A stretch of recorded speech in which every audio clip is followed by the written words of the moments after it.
I'm glad to have you here. Follow my story until the end and comment the city you're watching from so I can see how far my story has reached. I never imagined I'd be sitting alone in the front pew of St. Matthew's Church, staring at my husband's casket with nobody beside me. The silence was deafening. Even the organist seemed to play softer, as if she too felt the weight of the emptiness surrounding us. Robert deserved better than this. 43 years of marriage, and I was the only one who showed up to say goodbye. The pews stretched behind me like an ocean of abandonment, each empty seat a reminder of how invisible we'd become in our own family's eyes. I clutched my black purse tighter, feeling the worn edges of Robert's last letter inside. He'd written it 3 months ago when the cancer was winning, and we both knew it. His handwriting was shaky, but his words were clear. Kathleen, you've been my anchor through every storm. When I'm gone, don't let them make you feel small. I ran my finger over the folded edge, drawing strength from his final advice. The priest's voice echoed through the nearly empty church as he spoke about Robert's service to our country, his dedication as a husband and father. Generic words from a man who had never really known my husband. I wanted to scream that Robert had been so much more than the few vague phrases being spoken over his coffin. He'd been a Navy SEAL, a man who'd risked everything for people he'd never meet. But the stories of his real service, the missions that mattered, those were locked away in classified files that would die with him, or so I thought. My phone buzzed during the prayer. Jonathan. My stomach turned as I saw his text. Sorry, Mom. Paige's salon is having an emergency. We'll visit the grave later. An emergency at the salon.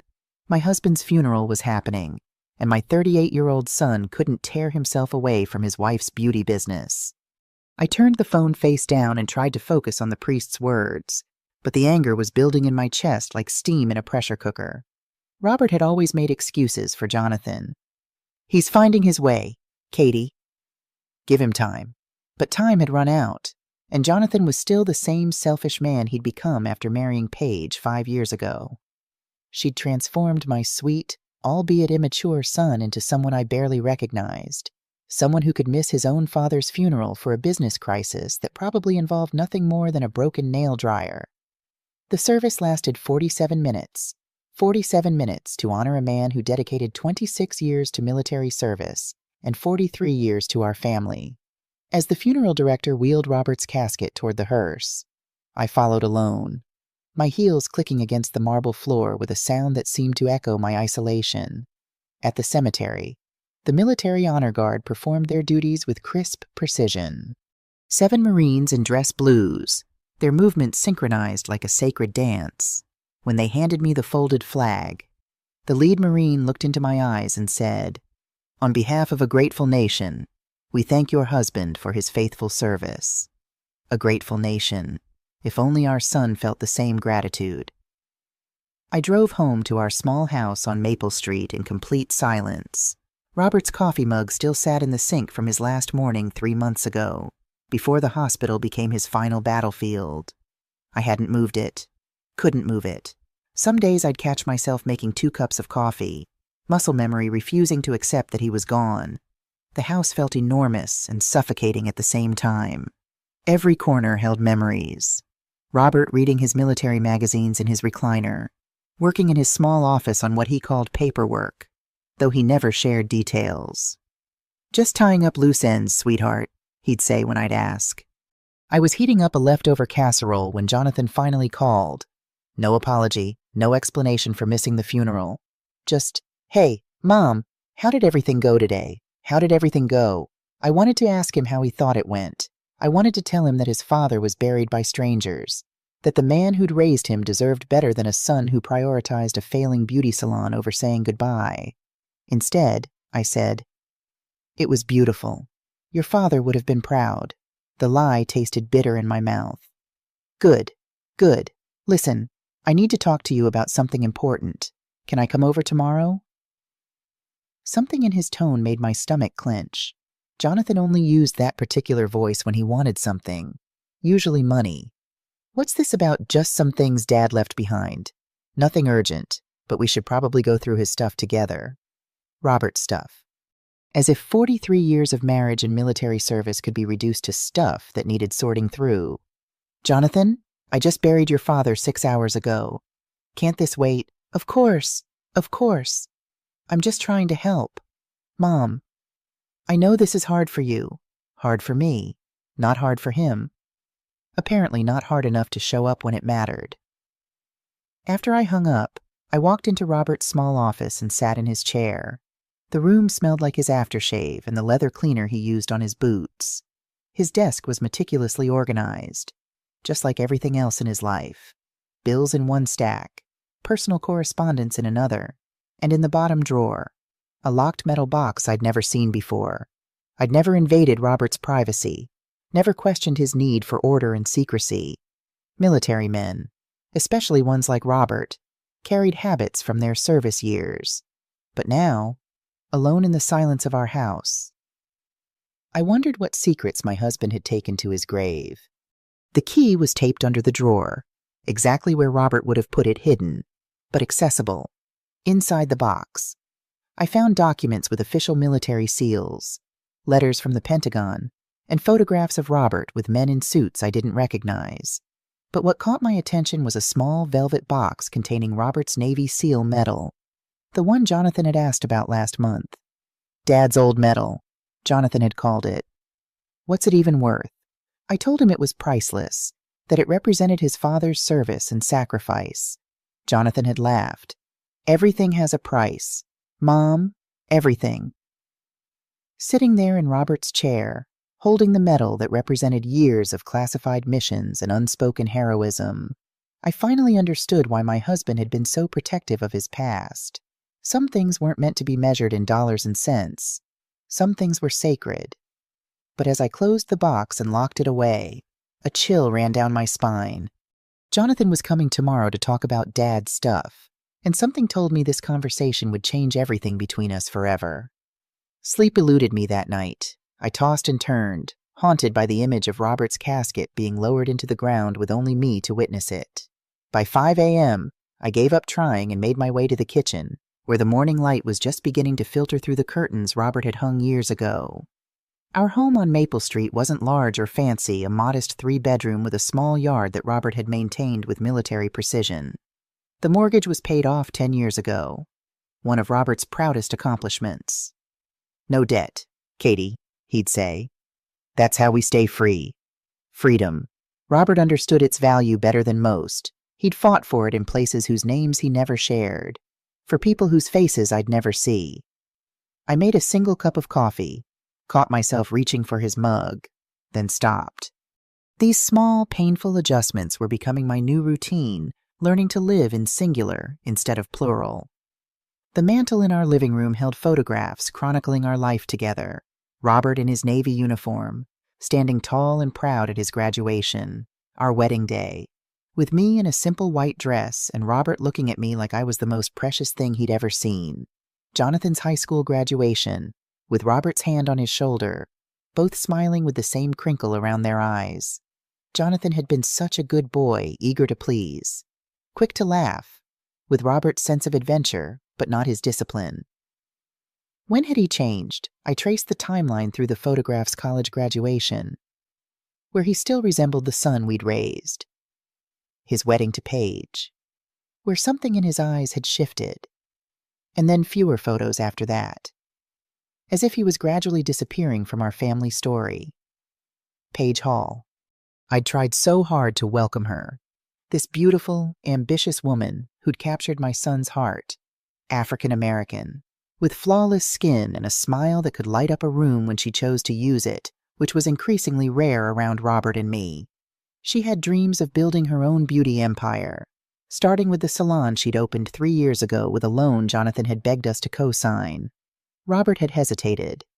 "Something's not right about that business plan," he'd murmured after reviewing the numbers, but he signed anyway, not wanting to disappoint his son.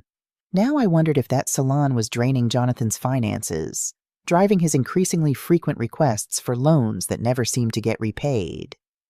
I was still lost in these thoughts when I found myself back in Robert's office, drawn to the metal box I'd discovered the night before. In the morning light, I examined its contents more carefully. The documents were mostly commendations and certificates, each bearing Robert's name alongside words like exceptional valor and distinguished service. But it was a folder labeled Operation Desert Rose that caught my eye. Inside were photographs of a much younger Robert with 3 other men in combat gear, all looking exhausted but triumphant. On the back, someone had written Syria 1997, mission accomplished. Syria. Robert had never mentioned serving in Syria. Beneath this folder was another containing letters, personal letters, not military correspondence. One caught my eye, its envelope marked with a return address from a Dr. Richardson at Walter Reed Medical Center. It was dated just 6 months ago. Dear Robert, it began. I'm writing to thank you again for what you did all those years ago. My daughter just graduated from medical school, following in my footsteps. None of this would have been possible if you hadn't led that team into the compound that night. I know you can't officially acknowledge any of this, but I want you to know that not a day goes by that I don't think about the sacrifice you and your team made for my family. The letter continued, but my hands were shaking too much to read further.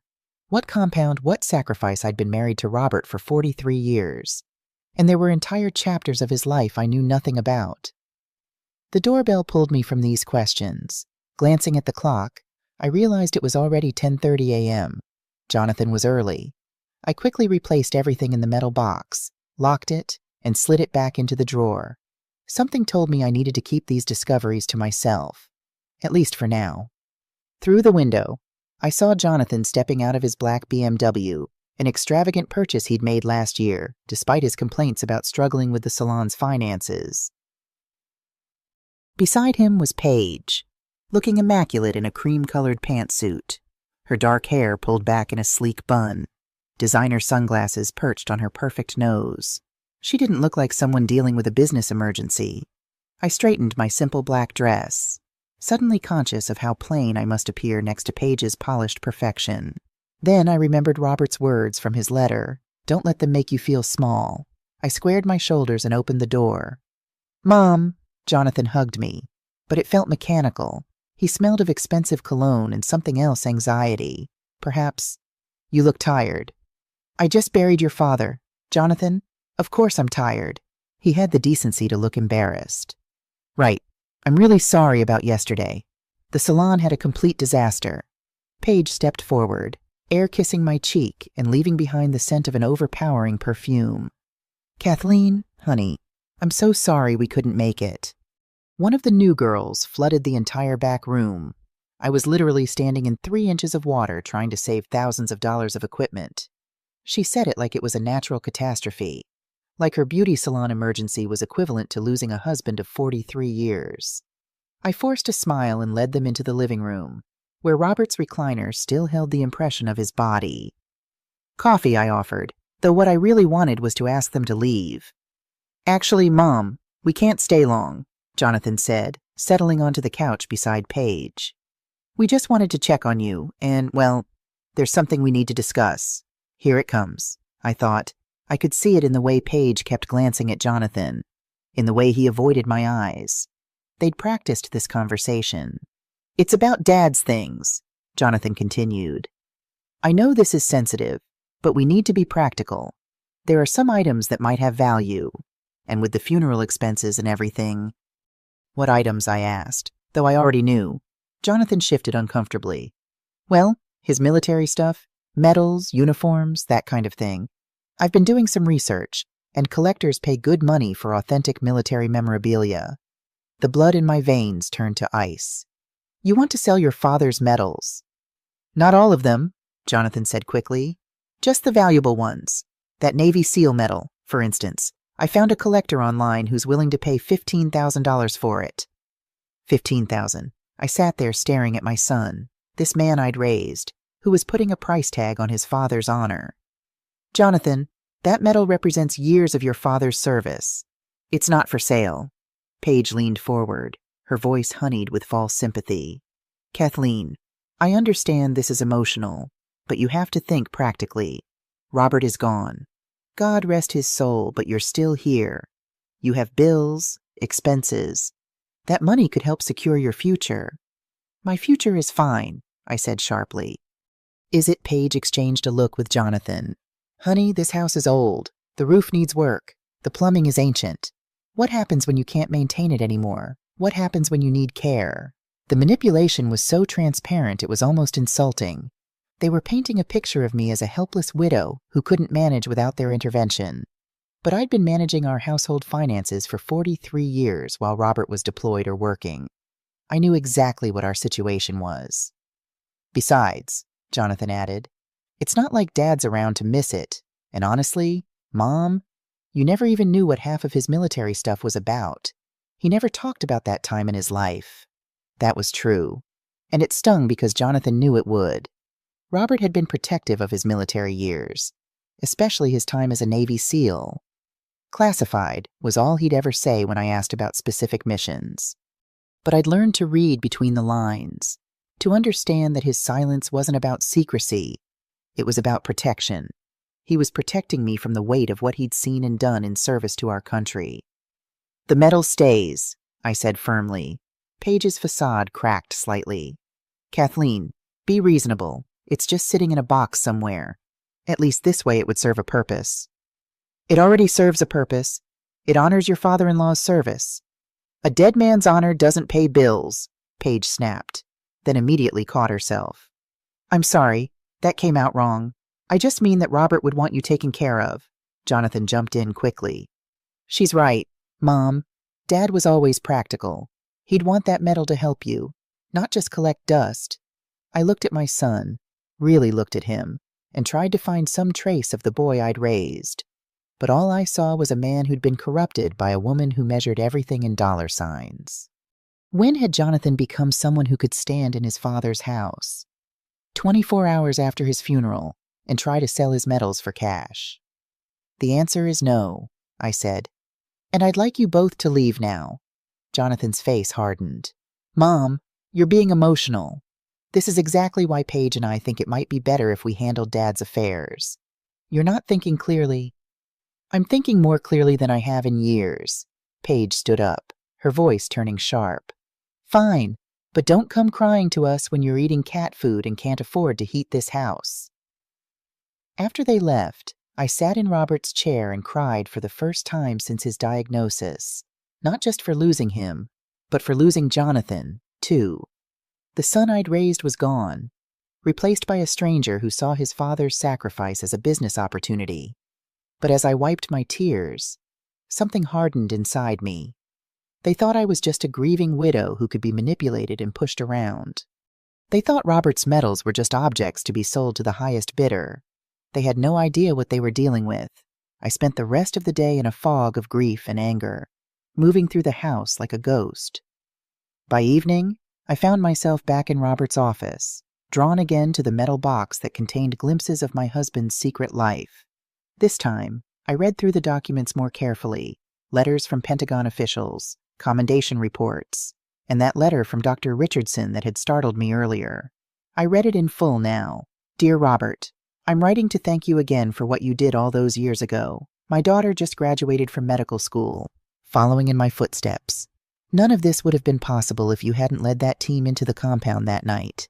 I know you can't officially acknowledge any of this, but I want you to know that not a day goes by that I don't think about the sacrifice you and your team made for my family. The nightmares have mostly stopped now, but sometimes I still wake up hearing those voices, feeling the blindfold, wondering if that night would be my last. Then I remember your voice, calm in the chaos, telling me to hold my daughter tight and follow your lead.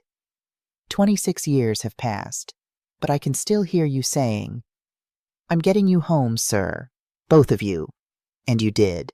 Against impossible odds, you kept your promise. If you're ever in D.C., please reach out.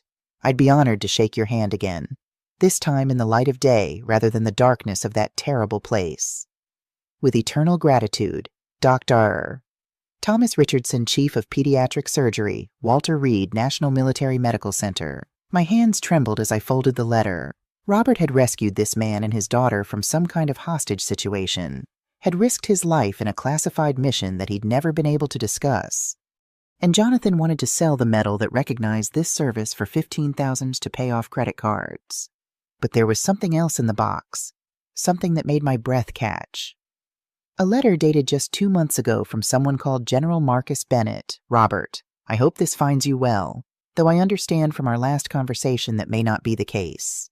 I wanted to reach out because we're finally able to acknowledge some of the classified work you did in Syria. The mission you led saved countless lives, including Ambassador Richardson's daughter. The Navy is considering posthumous recognition for several team members and upgrading the commendations for surviving members like yourself. I understand your reluctance to revisit this chapter, but your leadership during Operation Desert Rose prevented an international incident that could have destabilized the entire region. And the intelligence you gathered during that mission continues to inform our Middle East strategy today. If you're up for it, give me a call. The Secretary of the Navy has expressed personal interest in this matter. With respect and admiration, General Marcus Bennett, Joint Special Operations Command. Posthumous recognition. Robert had known he was dying when he received this letter. He'd known that his classified work might finally be acknowledged, and he'd never said a word to me about it. I picked up the phone and dialed the number at the bottom of the letter. A crisp military voice answered. Pentagon, General Bennett's office. This is Kathleen Hall. My husband Robert just passed away. And I found a letter from the general. I think I need to speak with him. One moment, please. The hold music played for less than 30 seconds before a deep voice came on the line. Mrs. Hall, this is General Bennett. I'm so sorry for your loss. Robert was one of the finest men I ever served with. General, I need to ask you something. My voice sounded steadier than I felt. My son wants to sell Robert's Navy SEAL medal. He says it's worth $15,000 to collectors. There was a long pause. Then General Bennett's voice turned deadly serious. Mrs. Hall, that medal is irreplaceable. Your husband saved the lives of 6 hostages in Syria, including a diplomat's child. What he did was classified for 23 years, but we were about to honor him publicly. That medal represents one of the most successful rescue operations in Navy SEAL history. My hands were shaking as I gripped the phone. General, my son doesn't know about any of this. He thinks it's just an old medal. Mrs. Hall, if your son tries to sell that medal, he'll be in violation of federal law. More importantly, he'll be dishonoring a true American hero. After I hung up, I sat in the silence of Robert's office, finally understanding the full weight of what my son was trying to do. He wasn't just selling a medal. He was selling a piece of American history, a symbol of courage that had cost Robert more than Jonathan would ever know. But there was something else in the general's voice, something that told me this story was far from over. I couldn't sleep that night. General Bennett's words kept echoing in my mind. One of the most successful rescue operations in Navy SEAL history. For 23 years, I'd lived with a hero and never known it. Robert had carried the weight of classified missions, of lives saved and lost, and he'd done it in silence to protect me from that burden. The next morning, I called General Bennett back. This time I had questions. General, you mentioned posthumous recognition. What exactly does that mean? His voice was warm but formal. Mrs. Hall, the Navy has been reviewing classified operations from the 1990s. Your husband's mission in Syria, Operation Desert Rose, saved 6 American hostages, including Ambassador Richardson's 8-year-old daughter. Robert led a team of 4 SEALs into a compound that intelligence said was impossible to breach. I gripped the phone tighter. What happened? 3 of his team members were injured in the extraction. Robert carried 2 of them to safety, then went back for the hostages. He held off hostile forces for 47 minutes while waiting for evacuation. The mission was classified because it prevented an international incident that could have destabilized the entire region. 47 minutes, the same amount of time as Robert's funeral service. The irony wasn't lost on me. The medal your son wants to sell, General Bennett continued, was awarded specifically for that mission. There are only 12 others like it in existence. It's not just valuable to collectors. Mrs. Hall, it's a piece of military history. General, is there something else I should know? You sound like there's more to this story. A pause. Mrs. Hall, your husband continued to serve our country even after his official retirement. He was a consultant on several classified projects. The Pentagon maintains a file on his contributions that runs over 200 pages. 200 pages. My quiet, humble husband, who never talked about his work, who spent his evenings reading magazines and tending his small garden, had a 200-page file at the Pentagon. "There's something else," General Bennett said. "We've been trying to reach Robert for the past 6 months about a ceremony. The president wanted to personally thank the surviving members of Operation Desert Rose. We had no idea Robert was ill." "The president. My husband was supposed to meet the president." "Mrs. Hall, would you be willing to come to Washington? We'd like to honor Robert properly, the way we should have 23 years ago." After I hung up, I sat in Robert's chair and tried to process everything I'd learned. My husband wasn't just a retired Navy SEAL. He was a decorated hero whose classified work had saved lives and protected national security. And Jonathan wanted to sell his medal for $15,000 to fund Paige's failing salon. I was still sitting there when my phone rang. Jonathan. "Mom, I've been thinking about our conversation yesterday. I know you're upset, but I really think you should reconsider about Dad's medal." "Jonathan, we already discussed this. The answer is no." "Mom, listen to me. I talked to the collector again. He's willing to go up to $20,000. $20,000.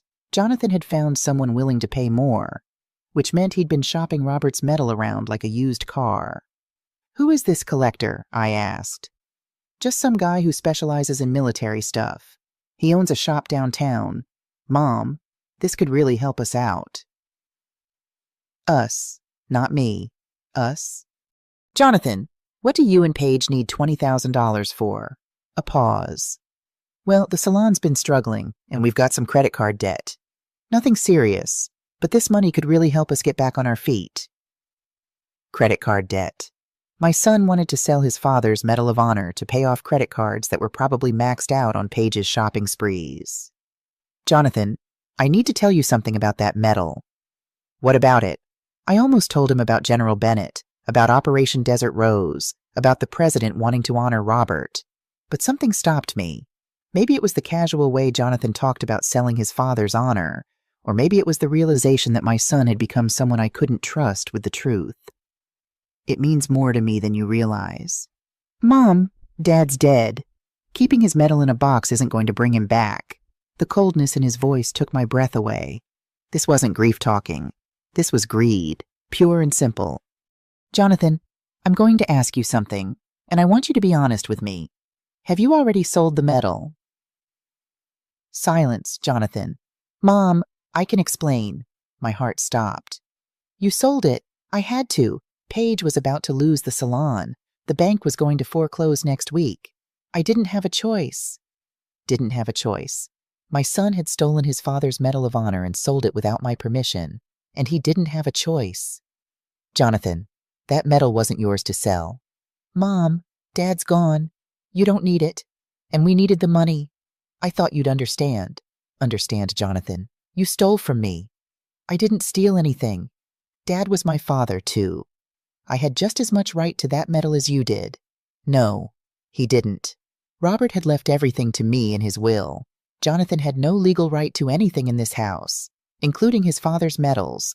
But more than that, he had no moral right to sell something that represented his father's service and sacrifice." "Jonathan, you need to get that medal back." "I can't, Mom. The sale is final. The guy paid cash and everything." Cash? Jonathan had sold his father's Medal of Honor for cash. Probably so there would be no paper trail. No way for me to track down the buyer. "Who did you sell it to?" "Just some collector." "Look, Mom, the money's already spent.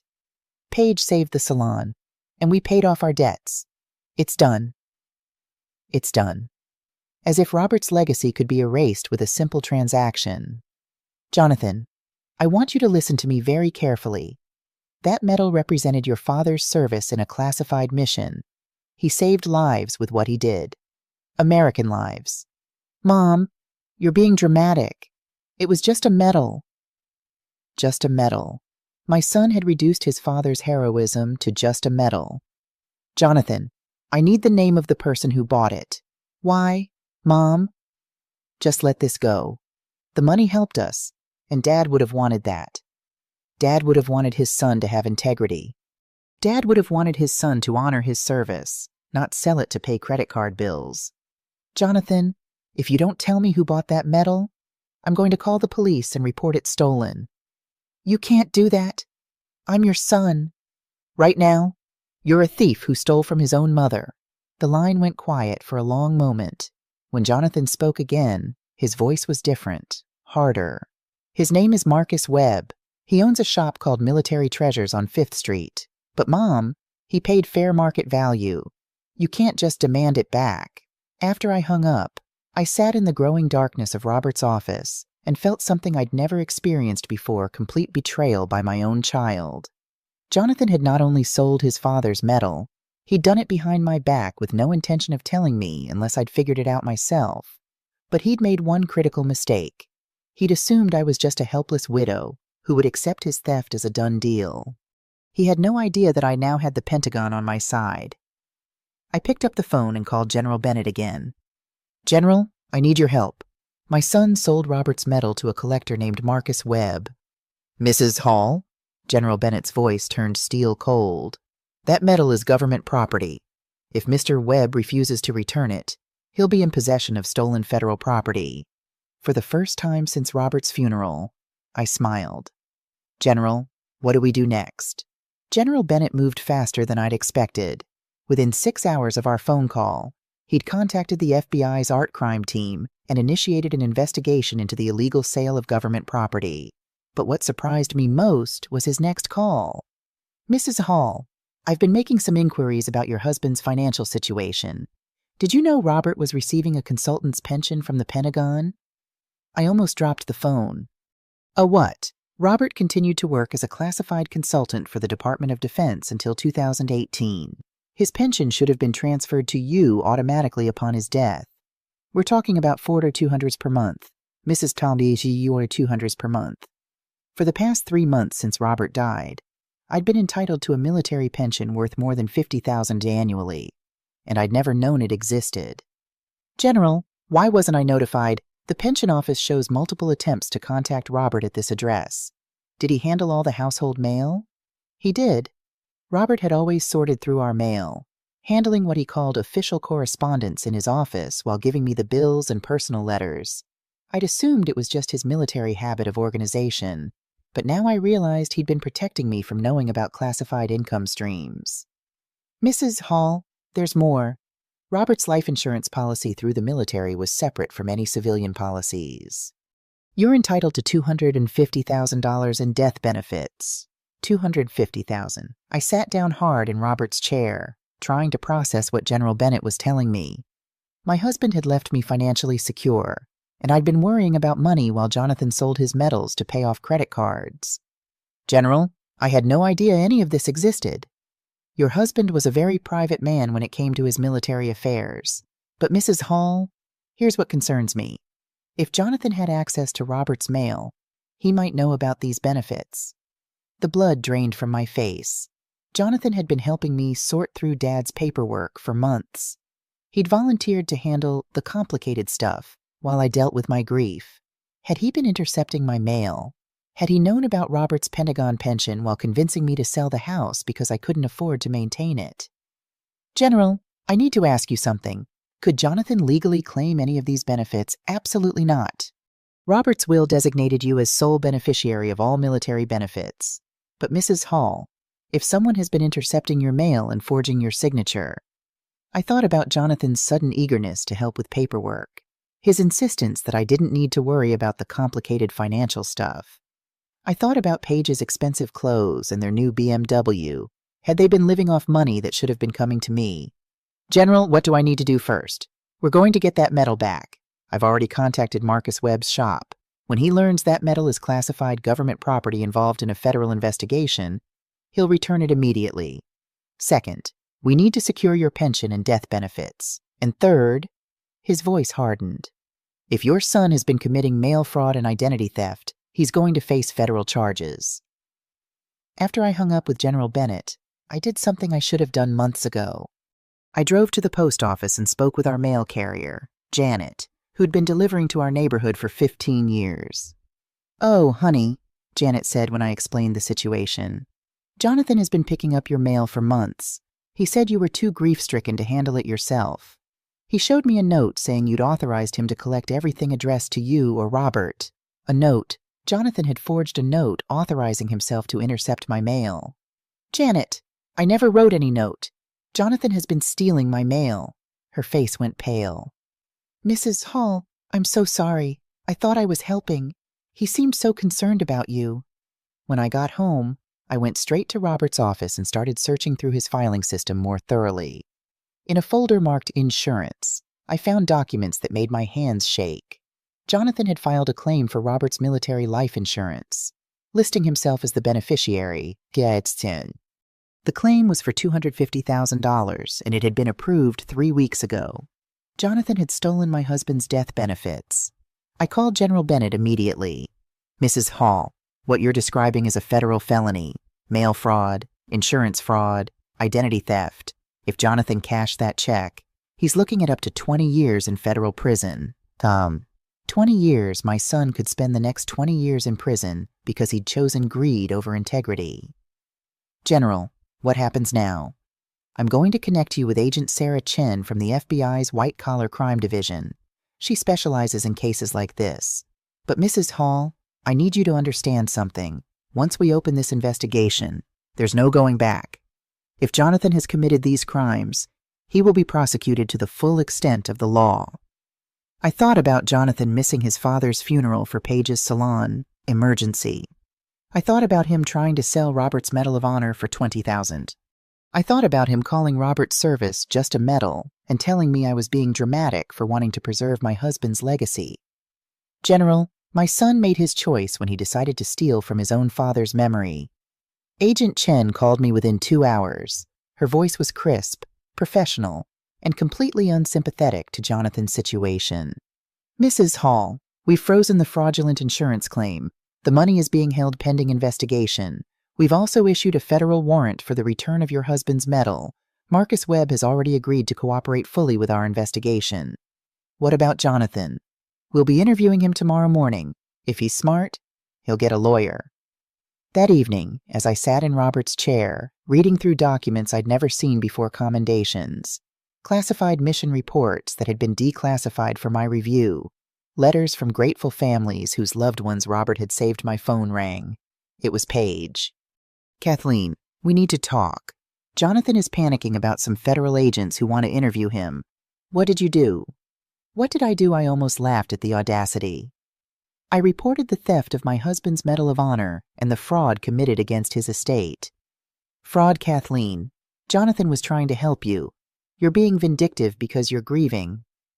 Paige, Jonathan stole $250,000 from me. He forged my signature on insurance documents. He's been intercepting my mail for months. Silence. Paige, are you still there? When she spoke again, her voice was different, scared. Kathleen, you don't understand. We used that money to save the salon. We bought equipment, hired staff. We can't just give it back. That wasn't your money to spend. But Jonathan said Robert left everything to him. He said you didn't understand the financial stuff. Jonathan had lied to his own wife about the inheritance. Or maybe Paige was lying to me now, trying to distance herself from the fraud. Paige, Robert left everything to me. Jonathan has no legal claim to any of my husband's estate. Another long silence. Kathleen, please. Jonathan made a mistake. But he doesn't deserve to go to prison. Can't you just let this go? We'll pay you back over time. Pay me back over time. They'd stolen $250,000 and spent it on a failing beauty salon, and now they wanted to negotiate a payment plan. Paige, it's out of my hands now. The FBI is handling this. The FBI, Kathleen. You called the FBI on your own son. I called the Pentagon about my husband's stolen Medal of Honor. Everything else followed from Jonathan's own choices. After I hung up, I realized something had shifted inside me. For months, I'd been the grieving widow that Jonathan and Paige had manipulated and controlled. They'd convinced me I was helpless, that I needed their help to navigate Robert's affairs. But I wasn't helpless. I was the widow of a decorated Navy SEAL, a woman who'd managed a household and raised a family while her husband served his country in ways I'd never fully understood. I was stronger than they'd given me credit for. The next morning, Marcus Webb called me personally to apologize and arrange the return of Robert's medal. His voice was shaky with fear. Mrs. Hall, I had no idea that metal was stolen government property. Your son presented documentation that seemed legitimate. I've already turned over all records of the transaction to the FBI. Mr. Webb, what exactly did Jonathan tell you about the metal? He said it was his father's and that you'd agreed to the sale but were too emotional to handle the transaction yourself. He seemed genuinely concerned about your well-being.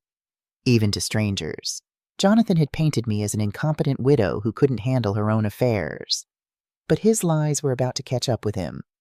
At 3 Hosiery that afternoon, Agent Chen called with an update. Mrs. Hall, Jonathan has confessed to mail fraud and insurance fraud. He's agreed to cooperate with our investigation in exchange for a reduced sentence. He'll serve a minimum of 3 years in federal prison. 3 years? My son would spend 3 years in prison because he'd chosen to steal from his own father's legacy rather than live within his means. What about the money? Full restitution is required. Jonathan and his wife will forfeit all assets purchased with the stolen funds, the salon, their car, everything purchased with your husband's death benefits. In trying to secure their financial future by stealing from me, Jonathan and Paige had lost everything they'd worked for, but there was one more call I needed to make. General Bennett, this is Kathleen Hall. I'd like to accept your invitation to Washington. I think it's time Robert received the recognition he deserved. The FBI moved with a precision that reminded me of Robert's military efficiency. Within 72 hours of Jonathan's confession, federal agents had seized the BMW, frozen the salon's business accounts, and placed liens on every asset purchased with my husband's stolen death benefits. Agent Chen called me with updates that felt like small victories in a war I'd never wanted to fight. Mrs. Hall, we've recovered 93% of the stolen funds. Jonathan and his wife spent approximately $18,000 that we can't trace, mostly cash withdrawals for daily expenses. The rest was tied up in business investments and luxury purchases. $18,000 in untraceable cash. That was probably what they'd lived on while convincing me I needed to sell Robert's metals to survive. What happens to Paige? She's cooperating fully with our investigation. Her attorney is claiming she was unaware of the fraud, but her signature appears on several documents related to the salon's financing. She'll likely face charges for accessory after the fact. I almost felt sorry for Paige. Almost. But then I remembered her standing in my living room in her expensive coat, telling me Robert's honor didn't pay bills, and the sympathy evaporated. Marcus Webb delivered Robert's Medal of Honor personally the next morning.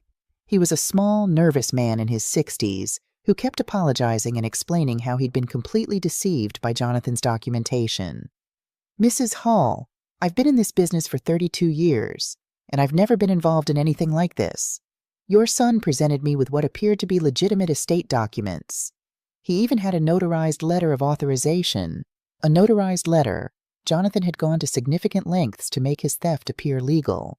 Mr. Webb, may I ask how much you actually paid for the metal? He shifted uncomfortably. $12,500. Your son told me he needed the money quickly, so I offered him a lower price for a cash transaction. $12,500.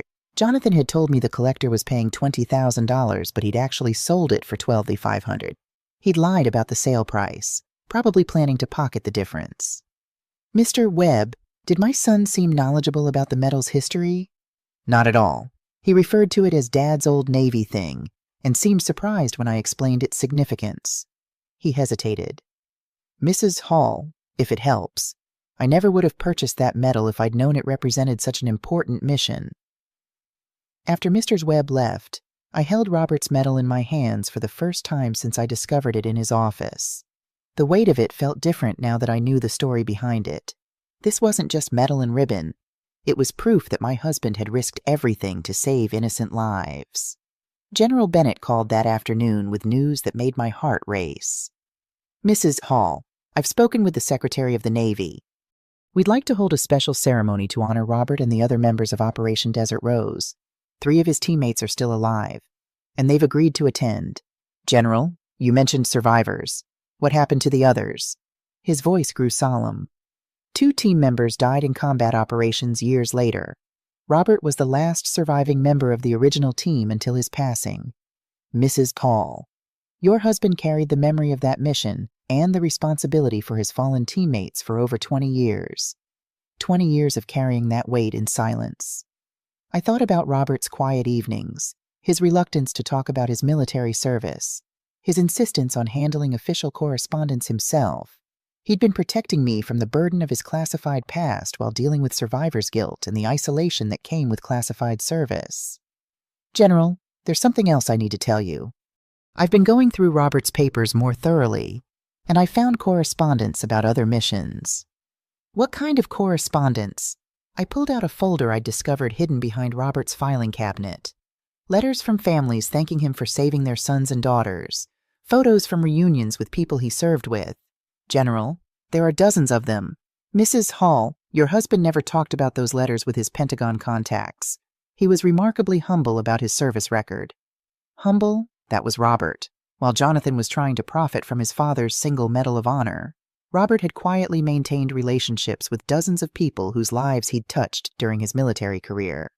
The doorbell rang while I was still on the phone with General Bennett. Through the window, I saw Jonathan standing on my porch, looking haggard and desperate. I hadn't seen him since Agent Chen's investigation began 5 days ago. General, I need to call you back. My son is here. Jonathan looked like he'd aged 10 years in less than a week. His hair was disheveled, his clothes wrinkled, and his eyes had the hollow look of someone who'd finally realized the consequences of his actions. Mom, we need to talk. I let him in but didn't offer coffee or ask him to sit down. He stood in the living room, avoiding my eyes. Mom, I know you're angry, but you have to understand. I never meant for this to get so out of hand. Out of hand? As if stealing $250,000 was something that had simply gotten away from him. Jonathan, you committed federal crimes. You stole from your own father's estate. I know. But Mom, the FBI is saying I could go to prison for 3 years. 3 years? Paige is already talking about divorce. I'm going to lose everything. Everything. He was going to lose everything because he tried to steal everything that belonged to me. Jonathan, you lost everything the moment you decided your father's honor was for sale. His face crumpled. Mom, I made a mistake. A terrible mistake. But I'm still your son. Doesn't that mean anything? I looked at this man, my son, the boy I'd raised, the child Robert had been so proud of, and felt a sadness deeper than anything I'd experienced since Robert's death. Jonathan was my son, but he'd become someone I didn't recognize. Jonathan, you missed your father's funeral to help your wife with her salon. You tried to sell his Medal of Honor without understanding what it represented. You stole my mail, forged my signature, and committed fraud against your own father's estate. You did all of this while telling me I was too emotional and incompetent to handle my own affairs. Mom, I was trying to help. No, my voice was steel. You were trying to help yourself, and when I discovered what you'd done, you lied about the sale price and tried to keep the difference. Jonathan went pale. He hadn't known I'd spoken with Marcus Webb. Mom, how did you— Jonathan, I'm not the helpless widow you and Paige thought you were manipulating. Your father left me very well provided for, and I have resources you never knew existed. For the first time since he'd arrived, Jonathan really looked at me.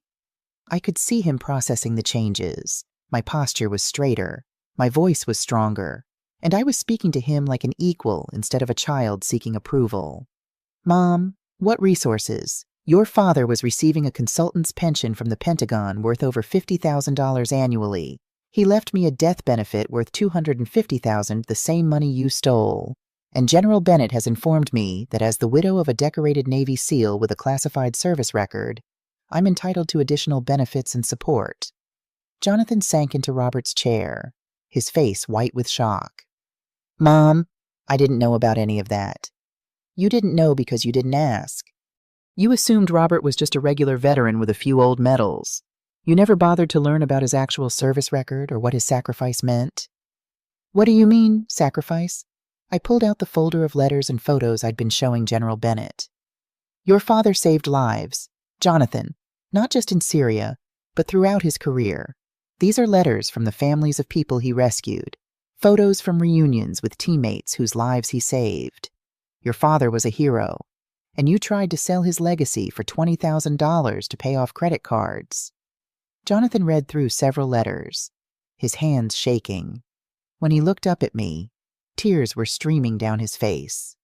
"Mom, I didn't know.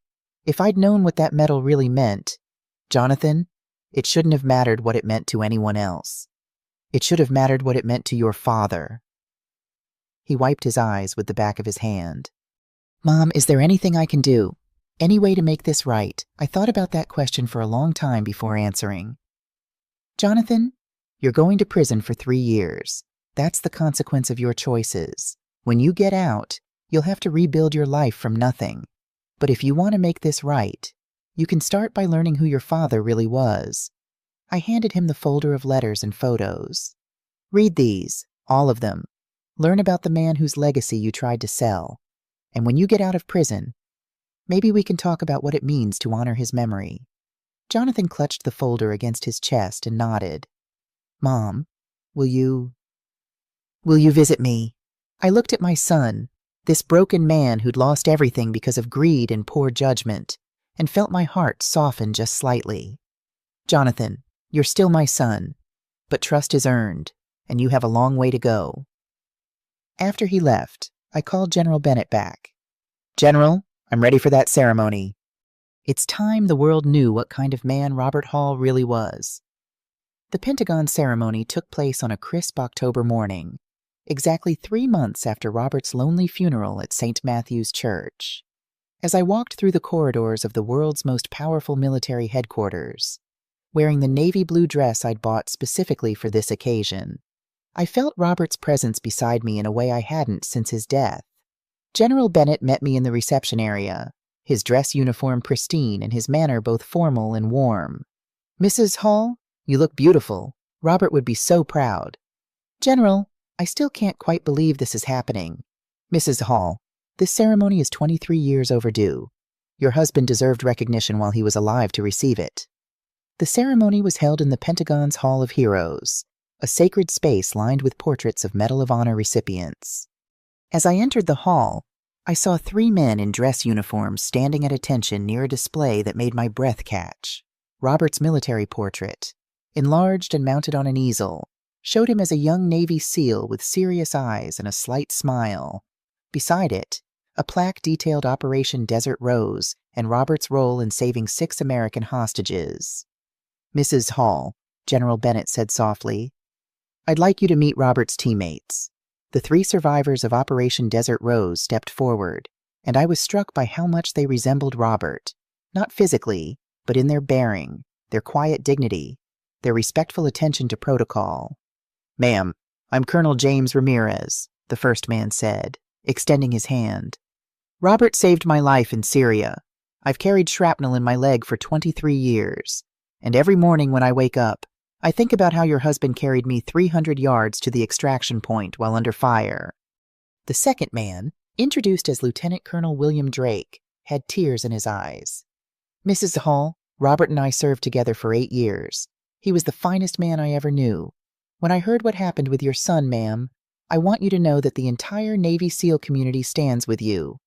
The third survivor, Major Michael Santos, had been the youngest member of the team in 1997. "Mrs. Hall, your husband taught me what it meant to be a warrior and a protector.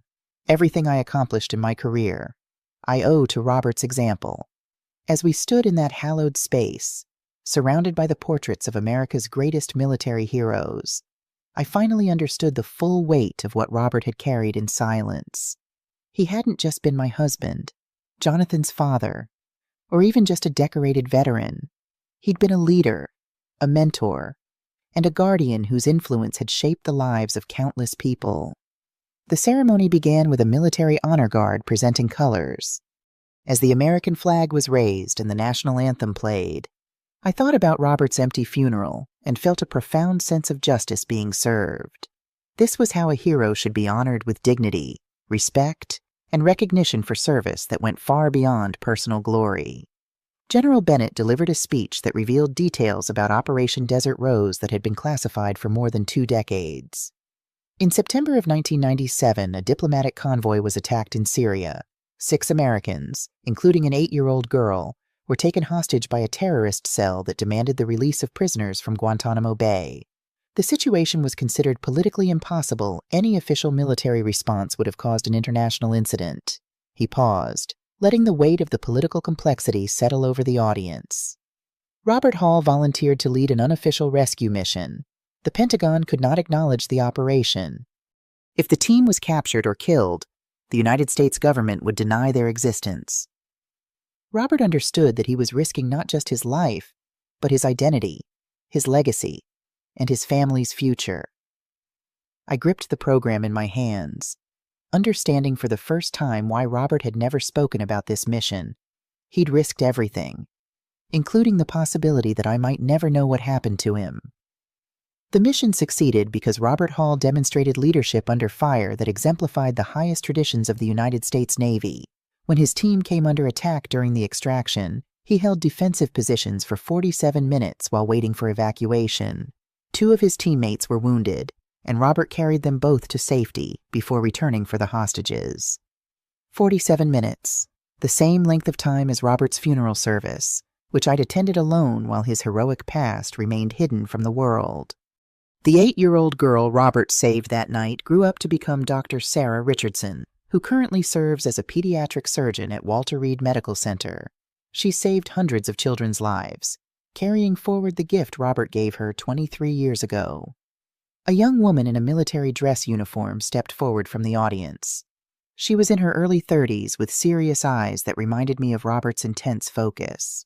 "Mrs. Hall," Dr. Richardson said, her voice steady but emotional, "your husband gave me my life back. Every child I save, every family I help heal, is a testament to his courage. I've wanted to thank him for 23 years. She handed me a letter sealed with medical center letterhead. "This is for your husband, from all the families whose children I've been able to save because he saved me first." The Secretary of the Navy then stepped forward with a posthumous commendation that elevated Robert's existing Medal of Honor to the highest level of recognition. Robert Hall's classified service record shows 43 separate missions over a 26-year career. He saved 87 American lives in documented operations, and his influence on military tactics and hostage rescue protocols continues to protect Americans today. 87 lives, my quiet husband, who read magazines and tended his garden, had saved 87 people during his military career. As the ceremony concluded, General Bennett presented me with Robert's updated military honors and a flag that had flown over the Pentagon in his memory. But the most meaningful moment came when Colonel Ramirez approached me privately. "Mrs. Hall, there's something else you should know. Robert kept in touch with many of us over the years, always checking on our families, offering support when we needed it. When my son was struggling with addiction, Robert flew to Colorado and spent 2 weeks helping us find treatment. He never talked about his own problems, never asked for anything in return. He just showed up when people needed him. Robert had flown to Colorado to help a teammate's son while battling his own cancer and never mentioned it to me. Even while facing death, he'd continued serving others." The reception after the ceremony was attended by dozens of people whose lives Robert had touched, fellow veterans, family members of people he'd rescued, military officials who'd worked with him on classified projects. As I moved through the crowd, accepting condolences and sharing memories, I realized that Robert's legacy was far greater than I'd ever imagined. Agent Chen approached me near the end of the reception with an update on Jonathan's case. "Mrs. Hall, your son was sentenced this morning, 3 years in federal prison, followed by 2 years of supervised probation. Full restitution has been ordered, and all assets purchased with stolen funds have been forfeited." 3 years. Jonathan would serve 3 years for trying to sell his father's honor for $20,000 while surrounded by people whose lives Robert had saved. "Agent Chen, what happens to Paige?" "She's agreed to a plea bargain. 6 months in minimum security prison, 3 years probation. She's also being required to pay restitution for her role in spending the stolen insurance money. 6 months for Paige, 3 years for Jonathan. The woman who'd manipulated my son into stealing from his own father's estate would serve minimal time, while Jonathan would lose years of his life for choosing greed over integrity." But as I looked around the Pentagon reception, watching Robert's teammates share stories of his courage and leadership, I realized that justice wasn't just about prison sentences. Justice was Robert finally receiving the recognition he deserved. Justice was his true legacy, being preserved and honored instead of sold to pay credit card bills. Dr. Richardson found me again before I left. "Mrs. Hall, I know this might sound presumptuous, but I'd like to establish a scholarship fund in your husband's name for children of military families who want to pursue medical careers. A scholarship fund Robert's legacy would continue helping people long after his death." Dr. Richardson, I think Robert would love that. As I drove home from Washington that evening, I felt a peace I hadn't experienced since Robert's diagnosis. My husband's heroism was finally public knowledge. His medals would never again be sold to pay someone else's debts. His memory would be preserved in scholarship funds and military histories. But most importantly, I was no longer the helpless widow that Jonathan and Paige had tried to manipulate. I was Kathleen Hall, the proud widow of a decorated American hero, and I had found my own strength in defending his legacy. The house on Maple Street felt different when I arrived home. Robert's chair still held his impression. His coffee mug still sat in the sink, but the weight of secrets was gone. In his office, I placed the ceremonial flag and updated military honors beside his original Medal of Honor, finally understanding the full significance of what Robert had left me. 3 weeks later, I received a letter from Jonathan at the Federal Correctional Facility where he was serving his sentence. The handwriting was careful, deliberate, and reminded me of the boy who used to write thank you notes after every birthday and Christmas. "Mom," he wrote, "I've been reading Dad's letters and photos every day. I understand now what I tried to sell. It wasn't just a medal. It was proof that heroes exist, and I had one living in my house my entire life. I'm ashamed of what I did, but I'm grateful you stopped me before I destroyed something irreplaceable. When I get out, I want to spend the rest of my life trying to be worthy of being Robert Hall's son." I folded the letter and placed it in Robert's filing cabinet next to the folder of testimonials from people whose lives he'd saved. Jonathan had a long journey ahead of him, but for the first time since his arrest, I felt hope that my son might eventually find his way back to the values Robert had tried to teach him. The changes in my life continued to unfold in unexpected ways. 2 days after receiving Jonathan's letter, I got a call from Agent Chen. "Mrs. Hall, I wanted to update you personally. We've completed our investigation into your husband's financial matters. In addition to the pension and insurance benefits, we've discovered several investment accounts Robert maintained through a military credit union. The total value is approximately $387,000. I sat down, stunned. "Agent Chen, I had no idea. Your husband was quite financially savvy. Mrs. Hall, these accounts were set up to automatically transfer to you upon his death, but the paperwork was intercepted. We've corrected all the documentation, and you should receive access information within the next few days. More money, more security that Robert had arranged for me while keeping his silence about the classified nature of his work. There's something else," Agent Chen continued. "We found evidence that Paige was more involved in the fraud than she initially admitted. She was the one who notarized the fraudulent documents Jonathan used to access your husband's benefits. So Paige hadn't just been an innocent bystander. She'd actively participated in stealing from me. What does that mean for her plea deal? The prosecutor is reviewing it now. She'll likely face additional charges." After I hung up, I went to Robert's office and sat in his chair, trying to process everything that had happened in the weeks since his funeral. I'd lost my husband, but discovered who he truly was. I'd lost my son to prison, but gained the truth about his character. I'd gone from feeling vulnerable and alone to standing in the Pentagon's Hall of Heroes, accepting honors on behalf of a man whose quiet heroism had touched countless lives. The doorbell rang, pulling me from my thoughts. When I opened the door, I found Paige standing on my porch, looking nothing like the polished, confident woman who had once condescended to me in my own living room. Her designer clothes had been replaced by jeans and a simple blouse. Her perfect makeup was gone, and her eyes were red from crying. "Kathleen, please, can we talk?" I hesitated, then stepped aside to let her in. We sat in the living room, the space between us filled with unspoken accusations. "I heard about the additional evidence," she said finally. "The notarized documents. So you weren't just an innocent bystander." She looked down at her hands. "No. I knew what Jonathan was doing. I helped him do it. She took a deep breath. My attorney says I could get up to 5 years now. 5 years. A substantial portion of a young woman's life. Why, Paige? Why would you steal from an elderly widow? Her eyes flashed. Is that how you see yourself, an elderly widow? Because that's not the woman sitting across from me right now. She gestured at me. Look at you. You're stronger than I ever gave you credit for. Stronger than Jonathan realized. It wasn't an answer, but it was an acknowledgement. The salon was failing, she continued. We were drowning in debt. Jonathan kept saying you'd be fine, that you had Social Security and the house was paid off. She looked around the modest living room. We never imagined Robert had left you so well provided for. Jonathan thought. We both thought we deserved that money more than you did, that we'd do more with it. More like buying BMWs and designer clothes. She had the grace to look ashamed. We made bad choices. Terrible choices. You committed felonies, Paige, multiple felonies. I know. She wiped away a tear. I'm not asking for forgiveness. Kathleen, I don't deserve that.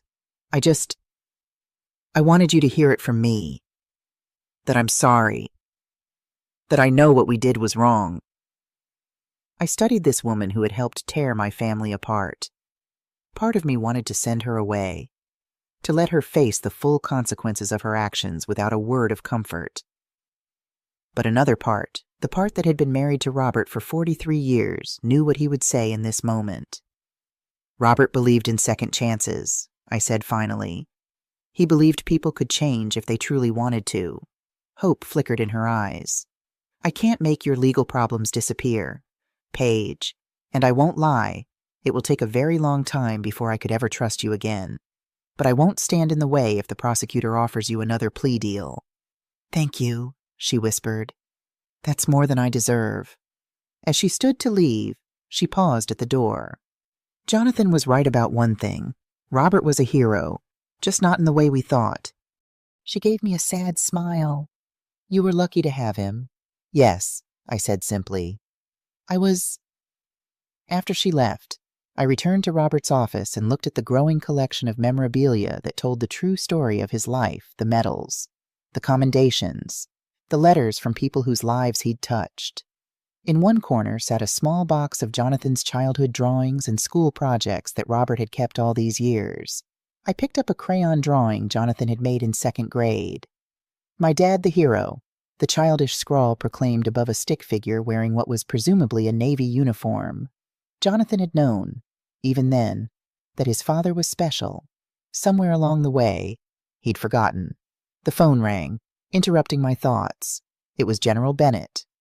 Mrs. Hall, I have some news you might find interesting. The President has authorized the declassification of additional details about Operation Desert Rose. They're planning a documentary about the mission, and they'd like your permission to include Robert's story. A documentary. Robert's classified heroism would become public knowledge, an inspiration to others. Of course, I said. Robert would want his team's bravery to be recognized. There's something else, the general continued. Dr. Richardson's scholarship fund has already received over $200,000 in donations. The first recipients will be announced next spring. That's wonderful news. One more thing, Mrs. Hall. The Navy is naming a training facility after Robert at the Naval Special Warfare Command in Coronado. The Robert Hall Combat Leadership Center will train the next generation of special operations leaders. Tears filled my eyes. General, Robert would be so honored. No, Mrs. Hall, the honor is ours. After we hung up, I sat in the gathering darkness of Robert's office, surrounded by the tangible evidence of a life well lived. Outside, the first snow of winter was beginning to fall, coating our little house on Maple Street with a blanket of white. I thought about the empty funeral that had started this entire journey. Robert had been buried by a handful of strangers, while his true legacy remained hidden.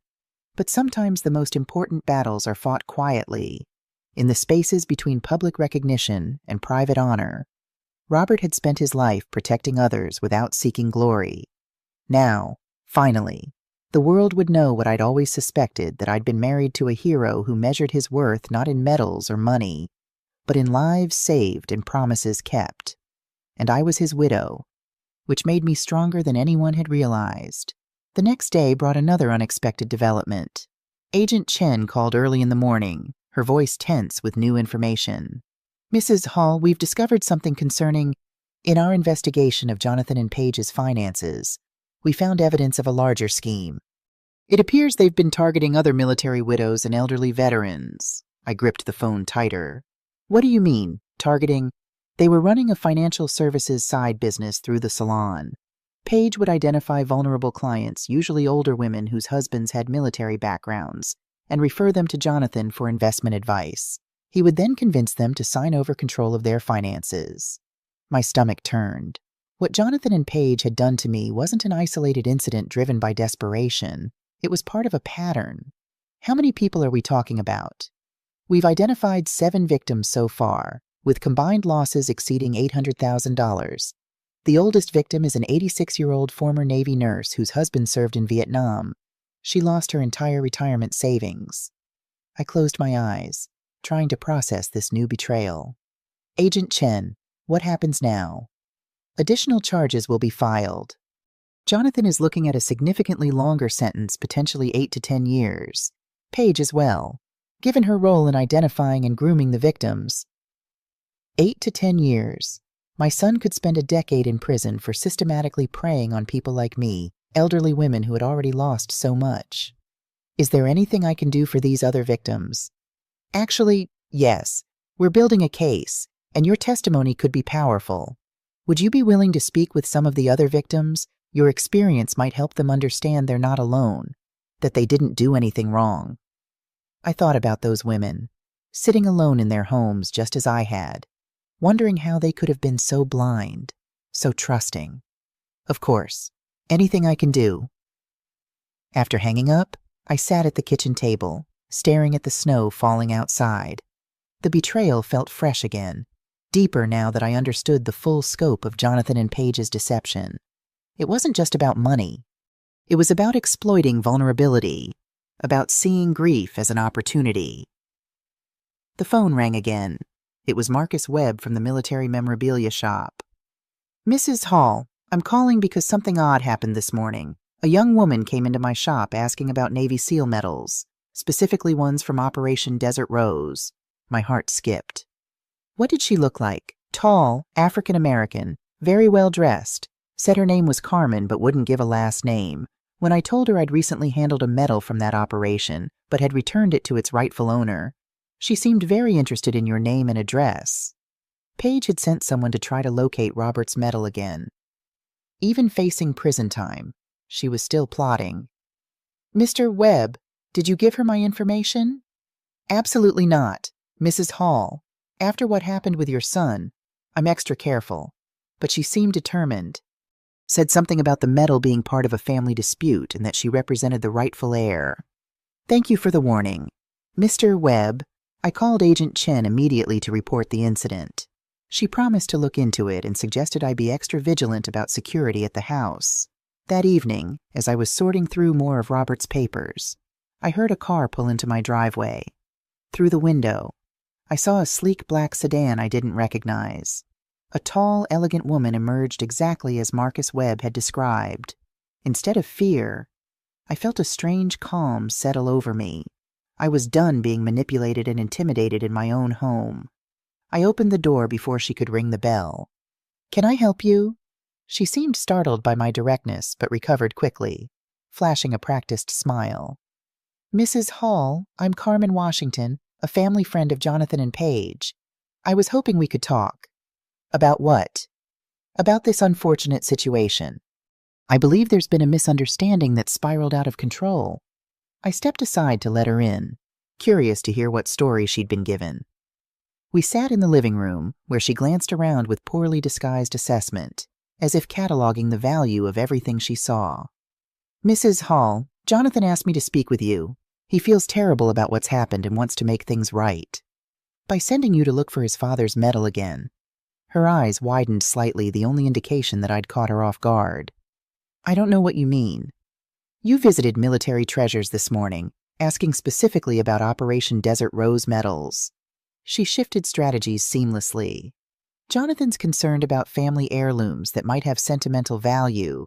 He's worried that in the heat of this legal situation, important family items might be lost. You mean sold? For money, the way he sold his father's Medal of Honor. For the first time, uncertainty crossed her face. Mrs. Hall, I think there's been a misunderstanding. Jonathan explained that he was handling his father's estate with your blessing, that the issues arose from miscommunication. I almost laughed. Is that what he told you? That he had my blessing to forge my signature, steal my mail, and divert $250,000 of military benefits into his own accounts? She blinked rapidly. He didn't mention those details. What about the other military widows? Did he mention them? The 7 other women he and Paige targeted for their financial services scheme. Carmen's perfect composure cracked. Other widows. What are you talking about? So she didn't know everything. Interesting. Ms. Washington, I don't know what your relationship is with my son and his wife, but you should know that the FBI has uncovered evidence that they've been systematically defrauding elderly military widows and veterans for years. This wasn't a one-time mistake or a misunderstanding. It was a calculated criminal enterprise. She stood abruptly. I think I should go. Before you do, I have a question. What exactly did they promise you for retrieving that medal? Her eyes darted away. I don't know what you... Let me guess. A percentage, 10% of whatever it could be sold for. Did they tell you it was worth $50,000, $100,000? She didn't answer, but her expression told me I was close. That medal represents my husband's service in a classified mission that saved American lives. It's government property, and attempting to obtain it could implicate you in their crimes. Her face paled. Mrs. Hall, I swear I didn't know. Jonathan just said it was a family heirloom that belonged to him but had been misplaced in all the confusion. And you believed him. He's my cousin's husband. I had no reason not to. So this was a family connection, not just a hired accomplice. That explained her willingness to get involved. Ms. Washington, I'm going to give you some advice.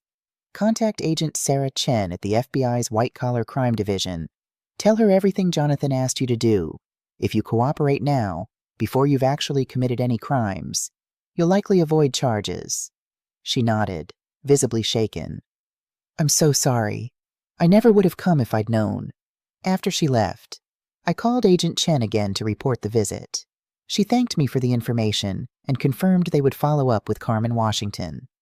Mrs. Hall, we're adding witness tampering to the charges against Jonathan and Paige. Their desperation suggests they know how serious the case against them has become. That night, I slept more soundly than I had since Robert's death. Something had shifted inside me. I was no longer just reacting to Jonathan and Paige's schemes, I was actively dismantling them. I was reclaiming not just Robert's legacy, but my own power. The next morning, I received an unexpected call from Paige's mother, Gloria Johnson. Mrs. Hall, we haven't met, but I'm Paige's mother. I wanted to apologize personally for what my daughter and your son have done. Her voice was heavy with shame and grief, the voice of a parent confronting a child's terrible choices. Thank you, Mrs. Johnson. That means a lot. Please, call me Gloria. She paused. I raised Paige better than this. Her father was a career Army man who served with honor for 22 years. He would be heartbroken to see her using military service as a tool for fraud. Paige's father had been military. That explained how she and Jonathan had identified their targets so effectively. They'd used her family's military connections as a way to establish trust. I didn't know Paige came from a military family. Oh yes, David Johnson, Master Sergeant, retired. He passed 5 years ago, right around the time Paige met your son. Her voice turned bitter. She used her father's death benefit to open that salon, money he left to help her build something meaningful. Instead, she's destroyed her life and hurt so many people. We talked for nearly an hour, 2 mothers sharing the pain of children who had lost their way. Gloria had already reached out to several of Jonathan and Paige's other victims, offering personal apologies and whatever assistance she could provide. It won't make things right, she said, but at least they'll know that not everyone in Paige's family is like her. After we hung up, I thought about how far the ripples of Jonathan and Paige's actions had spread, touching not just their victims, but their families as well. Gloria Johnson was as much a casualty of their crimes as I was. Her husband's honorable military legacy tarnished by their greed. I was reflecting on this when Agent Chen called again. "Mrs. Hall, I wanted to let you know that Carmen Washington came in voluntarily this morning. She's cooperating fully and has provided useful information about Jonathan's attempts to continue his fraudulent activities from prison." "What kind of activities?" "He's been using the prison phone system to contact other inmates' family members, offering investment advice in exchange for commissary funds. It's a smaller-scale version of his previous scheme, but it shows a pattern of continued criminal behavior." Jonathan hadn't learned anything. He was still looking for vulnerable people to exploit. "Will this affect his sentence?" "Almost certainly. The prosecutor is reviewing all the new evidence. Mrs. Call, there's something else you should know. We've been in contact with the families of the other victims, and they've expressed interest in meeting you. Would you be open to a group support session? Your strength through this ordeal could be invaluable to them."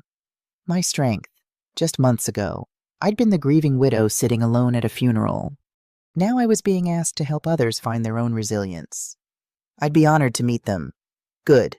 I'll set it up for next week." As I hung up the phone, I realized that Robert's legacy was continuing to unfold in ways I never could have imagined. His life of service had shaped mine, giving me the courage to stand up not just for myself, but for others who had been victimized. In trying to erase Robert's memory by stealing his medals and benefits, Jonathan had inadvertently ensured that his father's spirit of service would live on through the scholarship fund, through the training center bearing his name, and now through me, helping other military widows reclaim their dignity and security. The snow continued to fall outside, covering our little house on Maple Street with a blanket of pristine white. Inside, surrounded by the tangible reminders of Robert's extraordinary life, I felt a sense of purpose stronger than grief. Robert had saved 87 lives during his military career. Perhaps in my own way, I could continue that tradition of service not through classified missions behind enemy lines, but by reaching out a hand to those who, like me, had been betrayed by the people they should have been able to trust. It wasn't the future I had imagined for my retirement years, but as Robert used to say, "The mission chooses you as often as you choose the mission." This was my mission now, and I was ready. The support group for victims of Jonathan and Page's fraud scheme met on a Wednesday morning in a small conference room at the FBI's field office. I arrived early, nervous about meeting other women who had experienced the same betrayal I had. Agent Chen greeted me with a warm handshake. "Mrs. Hall, thank you for coming. This means a lot to the other victims." "I'm not sure what I can offer them," I admitted. "Your strength," she said simply. "Your refusal to be victimized. Not everyone has found that yet." The women began arriving shortly after 7 of them, ranging in age from mid-60s to late 80s. Each carried herself with the quiet dignity that comes from weathering life's storms. But I could see the wounds of betrayal in their eyes. I recognized that look all too well. Agent Chen introduced me as Mrs. Kathleen Hall, whose case broke open the investigation. A small, white-haired woman named Dorothy Miller was the first to speak. "My Harold was in Vietnam, 23 years in the Army. When he passed, Jonathan told me he specialized in military pensions." Her voice quavered. "Said he understood what military families go through. I gave him everything." Martha Jenkins, a former teacher whose husband had served in Desert Storm, nodded. Paige did my hair for 2 years before introducing me to Jonathan. She knew my whole life story, my worries about money, my children who live out of state. They used everything I told her to manipulate me. One by one, they shared their stories. The details varied, but the pattern was the same. Jonathan and Paige had systematically identified vulnerable military widows, established trust over months or years, then swooped in with offers of specialized financial services for military families. Eleanor Banks, the 86-year-old former Navy nurse, spoke last. Her back was stooped with age, but her eyes flashed with indignation. "I'm not a foolish woman," she said firmly. "I served in Vietnam. I've seen the worst humanity has to offer, but they—" She paused, collecting herself. "They used my husband's service against me. Jonathan would talk about military brotherhood, about how he understood what my Thomas had sacrificed. He'd ask to see Thomas's medals, admire them, all while plotting to steal from me." The room fell silent. We all felt it, the particular cruelty of using military service as a tool for exploitation. "How did you catch them?" Martha asked me finally. "How did you know what they were doing?" I told them about Robert's medal, about the Pentagon's intervention, about discovering the fraud almost by accident. "I was lucky," I admitted. "If my husband hadn't been involved in classified operations, if General Bennett hadn't reached out, I might never have known." "But you fought back," Eleanor said. "When you found out, you didn't hide in shame. You took action." "I had help," I said. The military community rallied around me. "That's what we're doing now," Agent Chen interjected. "Creating our own community, supporting each other through this process." By the end of the meeting, something had shifted. These women had arrived as victims, but they were leaving as survivors, each standing a little straighter, speaking a little more confidently. Dorothy squeezed my hand as she prepared to leave. "Thank you for showing us it's possible to fight back. I've been so ashamed, thinking I should have known better." "None of us should feel ashamed," I told her. "The only people who should feel shame are the ones who deliberately targeted us." As the women filed out, Agent Chen pulled me aside. "That went even better than I'd hoped. Would you consider meeting with them regularly? Your perspective is invaluable." I thought about Robert, about how he'd continued serving others even while battling cancer. "Of course. Whatever I can do to help." The next day, I received an unexpected call from Jonathan's lawyer, a Mr. Davis. "Mrs. Hall, I'm representing your son in the expanded case against him. He's asked me to reach out to you." "What does he want to?" "He'd like to make a full confession and guilty plea, but he's concerned about facing the other victims in court. He's asking if you would be willing to speak on his behalf, to explain that he's expressed remorse." I thought about Jonathan's letter, about his claim that he wanted to spend the rest of his life trying to be worthy of being Robert's son. Has he expressed remorse to the other victims? Has he written to them? Apologized directly? "Not yet, Mrs. Hall. He wanted to speak with you first." "Then my answer is no. I won't speak for him until he's made amends directly to everyone he harmed. Not just me. Mrs. Hall, he's facing up to 15 years now with the additional charges. Your testimony could significantly reduce his sentence." 15 years? My son could spend the next decade and a half in prison. The thought made my heart ache, despite everything he'd done. "Tell Jonathan that if he wants my help, he needs to take full responsibility for his actions. That means personal apologies to every victim, no excuses, no minimizing what he did, and complete cooperation with returning whatever assets can be recovered." "I'll convey your message, Mrs. Hall." After hanging up, I sat in Robert's chair, wondering if I'd made the right decision. Part of me wanted to help Jonathan regardless of his actions. He was still my son, after all. But another part, the part that had grown stronger since discovering the full extent of his deception, knew that true redemption required accountability. My phone rang again. It was Gloria Johnson, Paige's mother. "Kathleen, I just got a call from Paige's lawyer. She's been offered a deal 5 years instead of 15 if she testifies against Jonathan. She's considering it." "What do you think she should do?" Gloria sighed heavily. "I think she should take full responsibility for her actions, just like you're asking Jonathan to do. But I also think 5 years is a long time for a young woman to lose. She's only 35. I thought about the victims I'd met, women in their 60s, 70s, and 80s who had lost their life savings, their security, their trust in others. Those women lost something precious too, Gloria, something they can't get back." "I know. Believe me, I know. I've spoken with several of them now." Her voice broke slightly. "I just never imagined my daughter would become this person." "Neither did I about Jonathan." We sat in silence for a moment, two mothers united in grief over children who had chosen the wrong path. "Whatever happens," Gloria said finally, "I'm grateful you and I can speak honestly with each other. It gives me hope that something good can come from all this pain." After we hung up, I went to Robert's office and opened his desk drawer, pulling out the folder of letters from people whose lives he'd saved. I'd been reading them regularly since discovering them, finding comfort in the tangible evidence of my husband's impact on the world. But today, a particular letter caught my attention, one I hadn't fully processed before. It was from a former hostage who had been rescued by Robert in an operation separate from Desert Rose. "Mr. Hall," it began, "you won't remember me, but I was one of the aid workers you extracted from Sudan in 2003. I've tried for years to find a way to thank you, but the classified nature of the operation made that impossible until now. What I want you to know is that after you rescued me, I struggled for years with guilt. Why me? Why was I saved when others weren't? I wasted nearly a decade of my second chance on self-destruction before realizing that the greatest way to honor what you did was to live a life worthy of being saved. I've since returned to humanitarian work, this time in refugee camps in Jordan.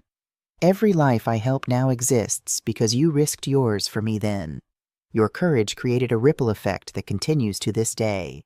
A ripple effect." That was what Robert's life had been, not just the 87 lives he'd directly saved, but all the lives those people had gone on to touch. The children Dr. Richardson had saved. The refugees this aid worker had helped. On and on. A network of positive impact spreading outward from my husband's quiet heroism. And now, perhaps, I was creating my own ripple effect through the support group, through my insistence that Jonathan make amends, through my friendship with Gloria. Maybe that was the true legacy Robert had left me, not just medals and pensions, but a blueprint for meaningful service to others. The next morning, Agent Chen called with surprising news. "Mrs. Hall, Jonathan has agreed to your terms. He's writing personal apologies to each victim and has provided detailed information about all financial transactions related to the fraud. His cooperation has already helped us recover nearly $300,000 in hidden assets." I felt a glimmer of hope. Perhaps Jonathan was beginning to understand the full impact of what he'd done. "Has he agreed to face the victims in court?" "Yes. He's requested the opportunity to apologize in person during his sentencing hearing, if they're willing to hear him. Thank you for letting me know. Agent Chen." "There's something else. Paige has also decided to make a full confession without a plea deal. She said, and I'm quoting here, 'I need to own what I did, the way Mrs. Hall has owned her response to it.'" After we hung up, I sat for a long time, thinking about redemption and second chances. Jonathan and Paige had committed serious crimes. They would serve time in prison, but perhaps, just perhaps, they might emerge as different people who understood the value of integrity over material gain. It was a faint hope, but it was there. Later that afternoon, I decided to visit Robert's grave. I hadn't been back since the funeral, finding the sight of that lonely plot too painful to bear. But today felt different. The cemetery was quiet, blanketed in snow that muffled my footsteps as I made my way to Robert's headstone. Someone had been there before me. Fresh flowers lay against the simple granite marker, partially covered by the recent snowfall. I brushed the snow away to reveal a small card, "To the man who saved my life. I will never forget. Dr. Dr. Sarah Richardson had found her way here to pay respects to the man who had rescued her as a child." I placed my own flowers beside hers and stood in silence, thinking about the extraordinary man I'd been married to for 43 years, a man whose full story I was only now beginning to understand. "I'm keeping my promise, Robert," I whispered. "I'm not letting them make me feel small." As I turned to leave, I noticed an elderly man in a military dress coat standing a respectful distance away. When our eyes met, he approached slowly. "Mrs. Hall, I'm James Bennett, Marcus Bennett's father. I served with your husband in Vietnam, before his SEAL days. Mr. Bennett, it's an honor to meet you." "The honor is mine, ma'am. I wanted to pay my respects. Marcus told me about what happened with Robert's medal. I hope you don't mind my being here." "Not at all. Robert would be pleased to know his old comrades remember him." Mr. Bennett nodded toward the headstone. "Men like Robert. They're rare. The kind who do the right thing even when no one's watching. The kind who save lives without seeking credit." He cleared his throat. "I was sorry to hear about your son.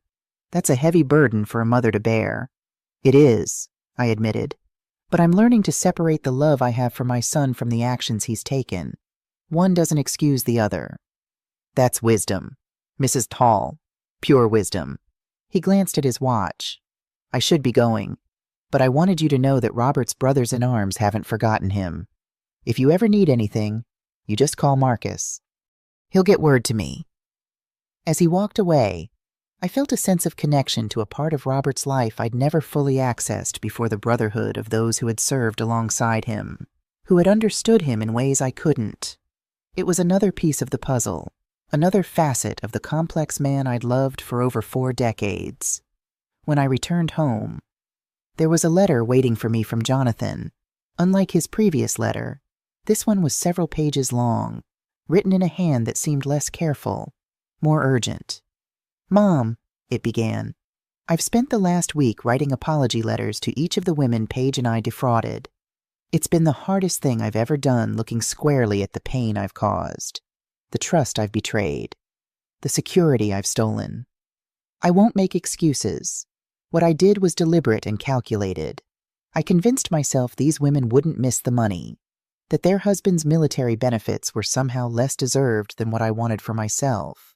I told myself I was smarter, more deserving, that I could put their money to better use than they could. The truth is, I was consumed by greed and entitlement. I wanted the lifestyle Paige desired without putting in the work to earn it legitimately. I envied people who seemed to have it easy, never stopping to consider what sacrifices they might have made along the way, like Dad's lifetime of service that I dismissed so casually. I'm writing to you now not to ask for forgiveness. I haven't earned that yet, but to tell you that I understand now why you refused to speak on my behalf until I'd made amends to everyone. You were right. Taking responsibility isn't just saying the words.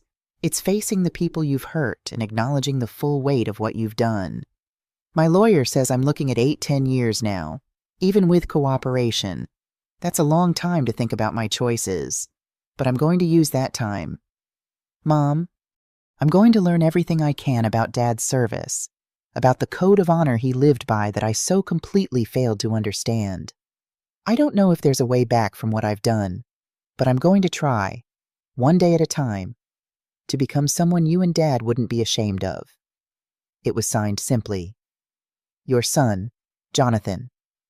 I folded the letter carefully and placed it in Robert's desk drawer, next to the testimonials from those whose lives he'd saved. It wasn't the same kind of letter, far from it, but it represented a first step toward something better, a recognition of hard truths that Jonathan had spent years avoiding. It wasn't redemption. That would take much longer, if it came at all. But it was a beginning. The morning of Jonathan and Paige's sentencing hearing dawned cold and clear. I dressed carefully in a simple navy suit that Robert had always liked, steeling myself for what would undoubtedly be a difficult day. Gloria Johnson called as I was preparing to leave. Are you ready for this, Kathleen? As ready as I'll ever be. I'll meet you at the courthouse. We'll get through this together. The federal courthouse was intimidating, all marble columns and solemn corridors. Agent Chen met me at the entrance and escorted me to a private room where the other victims had gathered. They greeted me with quiet dignity, many clasping my hands in wordless support. Dorothy Miller spoke for many of us when she said, I never thought I'd live to see justice done. Not at my age. We were led into the courtroom shortly before the proceedings began. Jonathan and Paige were brought in separately, both wearing prison jumpsuits, their hands shackled. Jonathan's eyes found mine immediately, and I saw a flash of shame cross his face before he looked down. The judge, a stern-faced woman in her 60s, addressed the courtroom. Before we proceed with sentencing, I understand both defendants have requested the opportunity to address their victims directly. While unusual, I've granted this request with the victim's consent. She turned to us.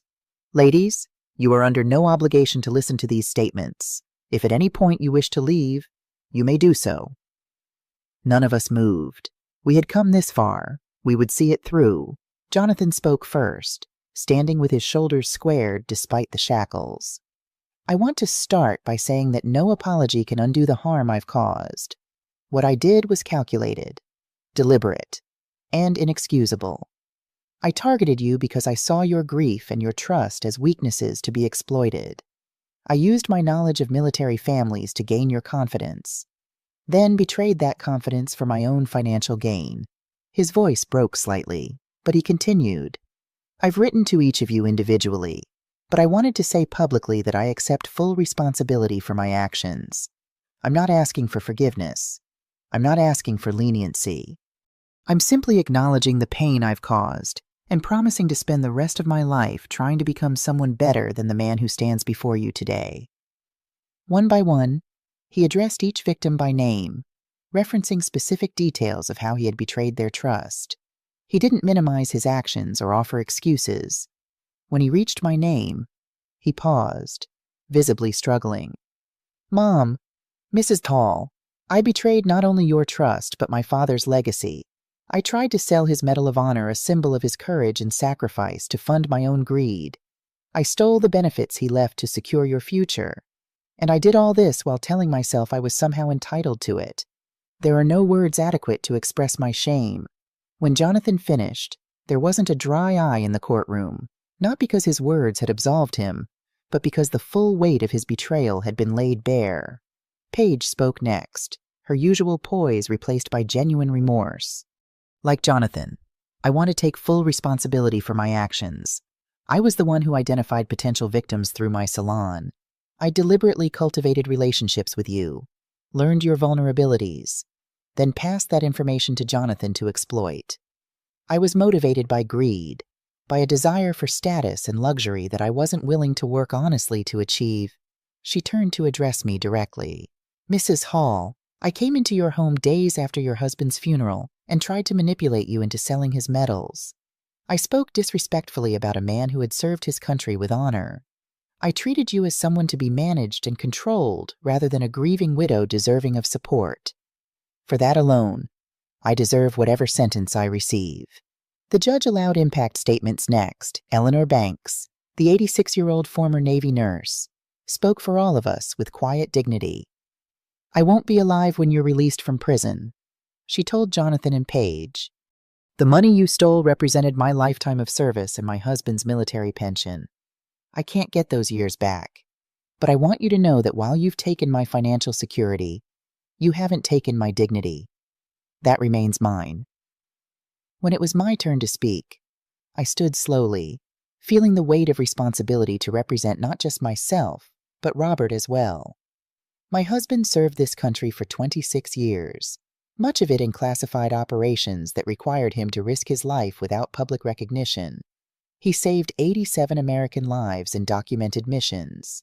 He conducted himself with honor, integrity, and humility throughout his life.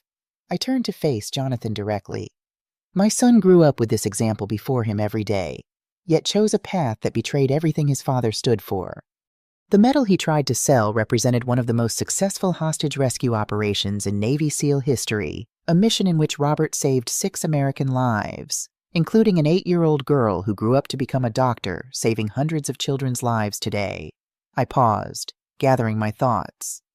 I'm not here to ask for a harsh sentence or a lenient one. Justice must take its course. But I do want the court to know that despite everything, I believe in the possibility of redemption. My husband did too. He believed that even the most serious mistakes could be followed by meaningful change, not erasing the past, but creating a different future.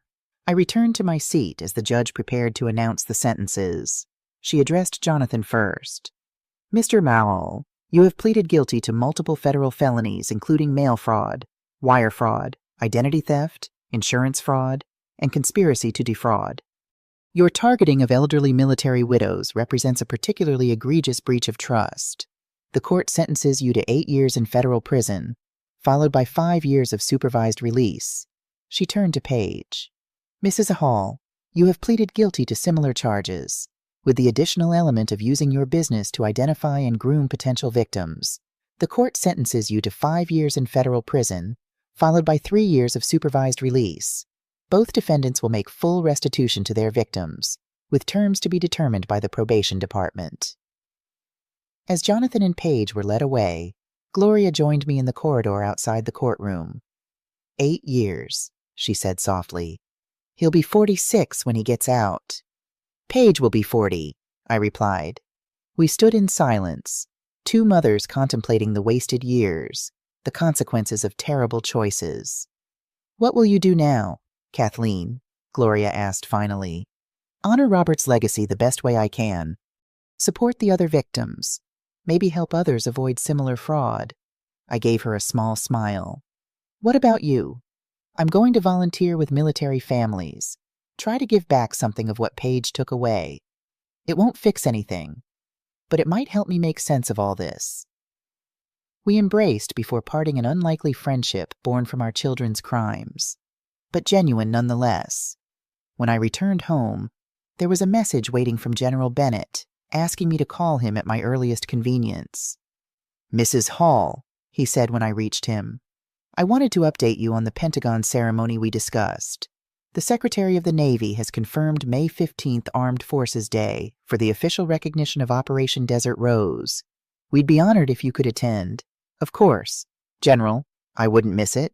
There's something else. Dr. Richardson's Scholarship Fund has received additional funding from several military support organizations. The first 10 recipients have been selected all children of service members who died in the line of duty. That's wonderful news. One more thing. Mrs. Hall, I've been authorized to inform you that Robert's consulting work included developing protocols for extracting hostages in high-risk environments. Those protocols have saved an estimated 340 additional lives since their implementation. His influence extends far beyond the missions he personally conducted. 340 lives. The ripple effect of Robert's service continued to expand, touching people he'd never even met. Thank you for telling me, General. It means a lot to know his work continues to protect others. After we hung up, I went to Robert's office and sat in his chair, surrounded by the tangible reminders of his extraordinary life, the medals, the commendations, the letters from those he'd saved. I thought about the contrast between Robert's quiet heroism and Jonathan's calculated deception. Father and son, two men who had made radically different choices about how to live their lives.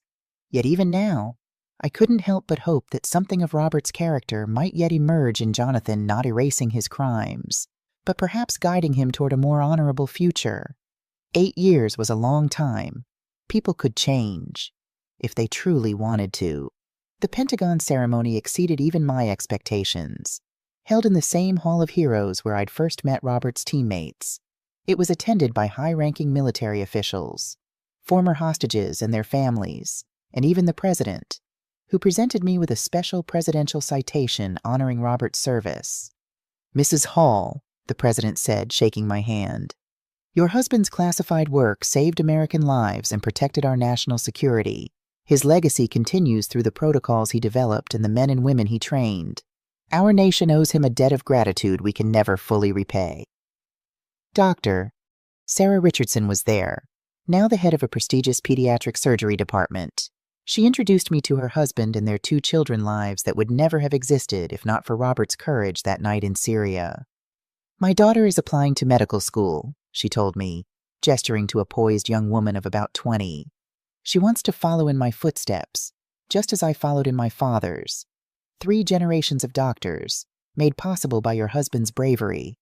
Colonel Ramirez, Lieutenant Colonel Drake, and Major Santos Roberts' teammates from Operation Desert Rose stood at attention as the Secretary of the Navy unveiled a permanent display honoring their mission. The formerly classified details were now public, allowing these men to finally receive the recognition they deserved. Operation Desert Rose, the Secretary explained, represents the highest traditions of the United States Navy. Facing impossible odds, this 4-man team extracted 6 American hostages from a heavily guarded compound, preventing an international incident that could have destabilized the entire region. Their courage, skill, and dedication exemplify the core values of our armed forces. As the ceremony concluded, I was approached by a distinguished-looking man in his 70s who introduced himself as Ambassador Thomas Richardson, the father of Dr. Sarah Richardson, one of the hostages Robert had rescued. Mrs. Hall, I've waited 23 years to thank you personally, he said, his voice thick with emotion. Your husband not only saved my daughter's life, but mine as well. He gave me the greatest gift any father could receive, the chance to see my child grow up, to witness her accomplishments, to meet my grandchildren. He pressed something into my hand, a small velvet box containing a replica of Robert's Medal of Honor. "I had this made for you," he explained. "I know the original is irreplaceable, but I wanted you to have this as a reminder that your husband's legacy lives on in every life he touched, in every family he kept whole." As I drove home from Washington that evening, the replica medal nestled safely in my purse. I felt a peace I hadn't experienced since before Robert's diagnosis. His service had finally been recognized, his sacrifices acknowledged. The secrets he'd carried for decades were now part of the official record, ensuring that his contributions would never be forgotten. But more than that,